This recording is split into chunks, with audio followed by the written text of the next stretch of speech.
The question is, why do turnkey providers not have more of an online presence? I see this being in two ways, really. A lot of turnkey providers they probably have a website, but let's be honest, it's minimal. It's probably not very impressive. And it just doesn't even look like somebody tends to it if they ever even have. So on that front, my take on that, having known as many turnkey providers as I have, is, let's be honest, turnkey providers are very busy. They're essentially house flippers. They are finding motivated sellers, they're negotiating deals, they're rehabbing properties, they're putting tenants in, they've got property management going. They are the hustlers. They are doing technical work. They're doing vast amounts of work, and it's more on the technical side than it is the customer service side. If you think about a standard house flipper, do they have a website for their flipping stuff? No, probably not. It's just kind of not how the industry works. So while the turnkey providers do want to have some kind of presence, and they need to in this day and age, it's not their primary thing. Like, they're not a customer service based business. They are flipping properties. So, a more customer service based business, the website is going to be more important. So that's one aspect as to why you often won't see very impressive websites with turnkey providers. A couple of them have them, but it's not common. The other part to this online presence situation is, a lot of people ask, why can't I find any reviews on these turnkey providers from people who've bought through them? And worse is, if you go on a lot of the real estate investing websites like forums and all that kind of stuff, what few reviews you do find are negative, and they're not positive. And it's like, well, that's not encouraging. Like, what's happening? Here's my take on that. Having been in turnkey world as long as I have, and having been on these websites for as long as I have, here's what I've seen. I have bought my own turnkeys, and I've worked with hundreds of people buying turnkey rental properties. So I'm very aware on how many of them are having good experiences and how many of them are having bad experiences.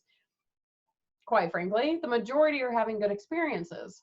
That's a good thing, because, yay for turnkeys.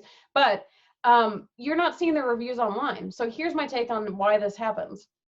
If you think about why you go on a real estate investing website in the first place, why is that? It's to learn things, to explore other options, to explore any option, to learn more about a particular strategy, basically to get information. You're learning from other people.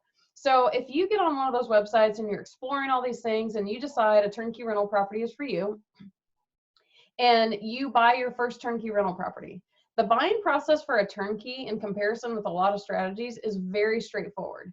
When you're first going through it, you don't know what you don't know. So you don't know what to expect. You don't know, what's the procedure, what's the course of action, what things should you be looking for. So that first time is a learning experience, but after that, it's really the same thing over and over. So what I've seen happen is, people go on those websites, they get information to decide turnkeys are for them, and they stay on the website to get information about how to get through that buying process.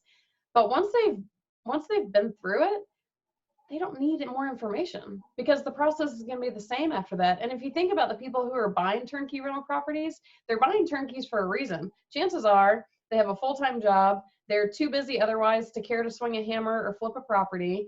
Like, turnkey rental property investors aren't usually looking to make real estate a new career. It's really kind of like side time investing for them. So why would they stay on those websites if they figured out their strategy and they figured out how to do it? And then they kind of go back to their normal life, and then they just keep buying turnkeys as much as they want. That's why I think more people don't leave positive reviews, because they're not even on the website after they buy their property. The only people who are still on those websites after they buy is if something catastrophic happened. So then you read a catastrophic review. And I will say about those reviews, I've seen some of the reviews, and I've known the hardcore details of the situation.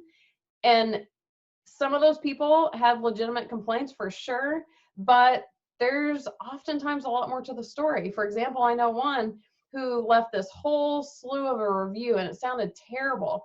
And while the facts were accurate, what he left out was how many times everybody involved tried to offer him a solution.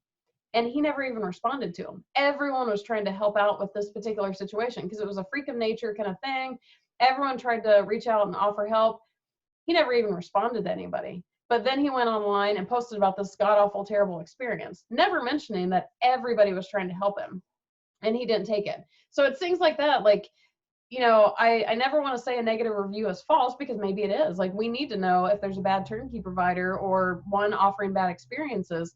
But, you know, first of all, the reviews can be a little bit biased. And second, if there were as many positive reviews, the ratio to the bad reviews, you would see all those reviews. But again, turnkey buyers just aren't on these websites anymore. So again, with the online presence with turnkey providers, number one, websites aren't their critical point of profitability. They're house flippers. They don't need websites. And second, people with really good experiences just aren't hanging out anymore to give the positive reviews.